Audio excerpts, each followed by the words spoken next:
দর্শক, আপনারা দেখতে পাচ্ছেন বিটিভির সকাল ৬টার খবর। শরীয়তপুরে বাতাবি লেবুর বাম্পার ফলন, এতে প্রতিটি কৃষকের মুখেই মধুর হাসি। তারা চিন্তা ভাবনা করেছেন এরপর থেকে প্রতি বছরই তারা বাতাবি লেবুর চাষ করবেন। বিগত বছরগুলো থেকে এবছর বাতাবি লেবু বিক্রি করে বেশি ইনকাম হয়েছেন কৃষকের।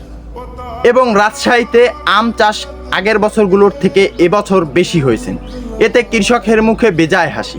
আমি সাথে আছি বিটিভির মফিজউদ্দিন মফিজ। দেখছেন সকাল ৬টার খবর। দর্শক, আপনারা দেখতে পাচ্ছেন সময়ের দুপুর ২টার খবর। পরিমণির সাবেক স্বামী শরীফুল রাজ বিয়ে করেছেন বুবলিকে। এতে পরিমণি মোটেও রাগ করেননি। তিনি এই কথাটি ক্লিয়ার করেছেন তার ফেসবুক পেজের মাধ্যমে। স্ট্যাটাস দিয়ে তিনি লিখেছেন, পরিমণির সাবেক স্বামী শরীফুল রাজ ছিলেন, কিন্তু এখন আর নাই। তিনি এখন বিবাহ করেছেন বুবলিকে।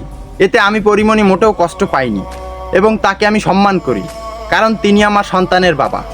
আমি সাথে আছি আপনাদের সাথে শরীয়তুল্লাহ শরীয়ত, সময় টিভি। দর্শক, আপনারা দেখতে পাচ্ছেন ইন্ডিপেন্ডেন্স নিউজ, বিকাল ৩টার খবর।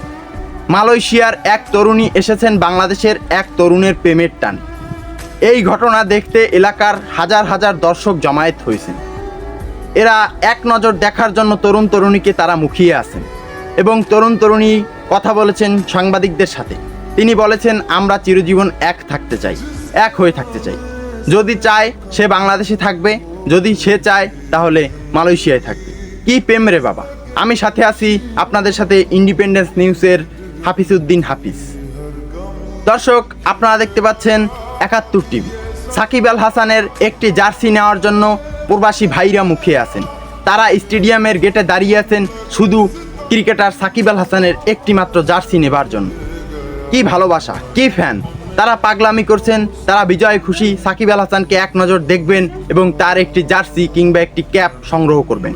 আপনারা দেখতে পাচ্ছেন ৭১ টিভি। আমি সাথে আছি RS ফাহিম চৌধুরী। দর্শক, আপনারা দেখতে পাচ্ছেন ডিবিসির সন্ধ্যা ৭টার খবর। ফ্রিল্যান্সিং করে ঢাকায় এক তরুণ লাখপতি হয়েছেন। এই ঘটনা দেখে এলাকার সমস্ত তরুণ চিন্তা ভাবনা করেছেন, আমরাও এখন বসে থাকবো না, আমরাও এখন ফ্রিল্যান্সিং করে মাসে লাখ লাখ টাকা ইনকাম করব। এই সেক্টরে এসে সবাই সফল হয়েছেন এবং সবাই লাখ লাখ টাকা ইনকাম করছেন। তাদের ব্যাংক অ্যাকাউন্টে এখন ডলার ঢোকে। ফ্রিল্যান্সিং করে তারা সফল। আমি সাথে আছি আপনাদের সাথে ডিবিসির শহীদুল্লাহ শহীদ। দর্শক, আপনারা দেখতে পাচ্ছেন নিউজ 24-এর রাত ৮টার খবর। ঢাকায় এত জানমালের সমস্যার ভিতরেও লীগের লোক বসে নেই, তারা কাজ করে যাচ্ছে। তারা বলছে সংবাদ সম্মেলনে তারা কখনোই বসে থাকবে না এবং সরকার বলেছে এই ক্ষয়ক্ষতিতে মোটেও হাত নেই আওয়ামী লীগের। এই সমস্ত ক্ষতি সাধন করেছেন বিএনপি এবং জামাত। তিনি সংবাদ সম্মেলনে আরও বলেছেন যে আমার খুব কষ্ট হচ্ছে, আমার হৃদয়ে আমার বুক ব্যথা করছে এই ঘটনা দেখে, আমরা এতে মর্মাহত। আপনারা দেখছেন নিউজ 24-এর খবর। আমি সাথে আছি নাইমুদ্দিন নাইম।